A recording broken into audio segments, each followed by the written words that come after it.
Curtis. Deltoids? Awesome. Pecs? Check 'em out. Quads? Now playing on a body near you.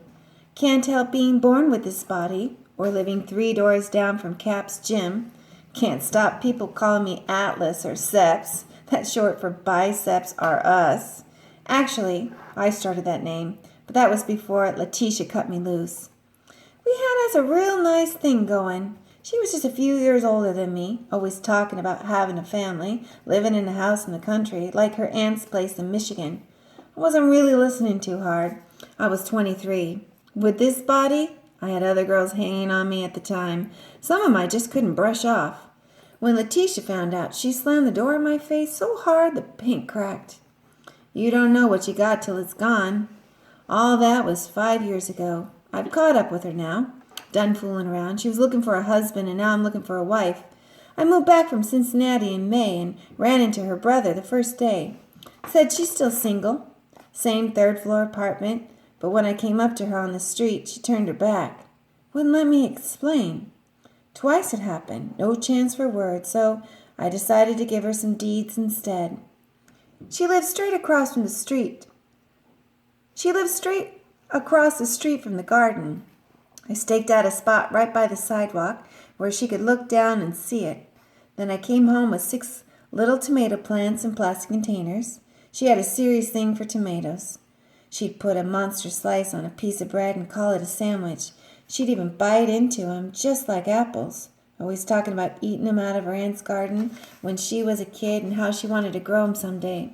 She probably thought I forgot all that. I planted 'em right there in front of her eyes to show her I hadn't, that I was waiting for her. I got the biggest beefsteak tomatoes. I could see 'em in my mind, bright as traffic lights, flashing at her across the street. I'd never grown anything before. I got into it. Every day something new. The first flower bud, then those first yellow flowers, then the tomatoes growing right behind 'em. This old man with no teeth and a straw hat showed me how to tie the plants up to stakes. Then someone else told me all about their diseases. That got me worrying. What if all my plants started wilting? Or caught blight and died? That wasn't any message I wanted her to see. I started coming straight from work to check 'em. I noticed every hole and every leaf. I picked off bugs, pulled out weeds, and I gave 'em lots of that fertilizer called tomato food, like somebody told me.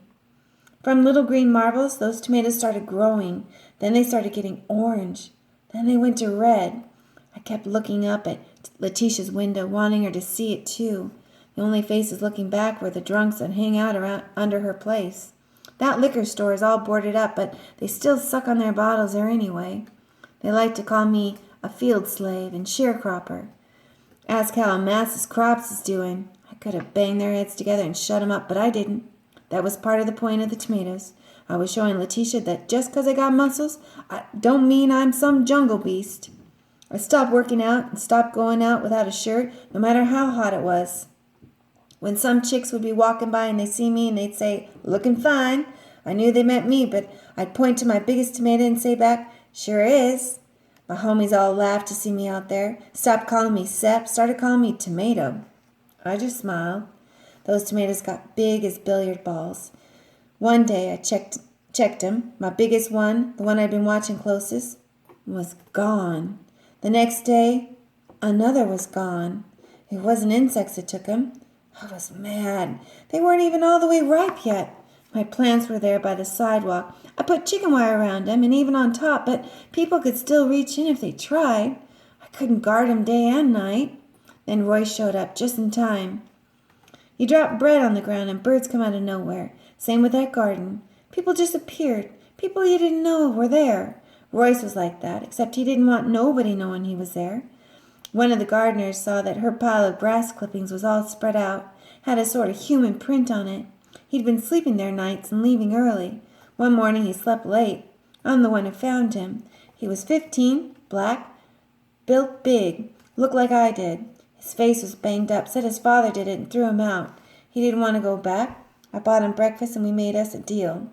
I found him a place closer to my tomatoes, but hidden by somebody's corn, so that the cops wouldn't see him sacked out. I bought him a brand new sleeping bag. I gave him money for food that week. Then I picked up a pitchfork for $3 at a junk shop. His part of the deal was that if he saw or heard anyone mess with my tomatoes, he'd come at him full speed holding the pitchfork. That was my best shot protecting him at night. For daytime, when Royce was gone, I painted a sign that said, Letitia's Tomatoes. It was big. I put it right there in front of the plants facing the sidewalk. If people know something belongs to a person instead of the city or the U.S. government, they're more likely to leave it be. When I pounded it in, I filled up my water can. Walking back, I looked up at her window. As still as a cat, behind that lace curtain, there was her face, staring right down at the sign.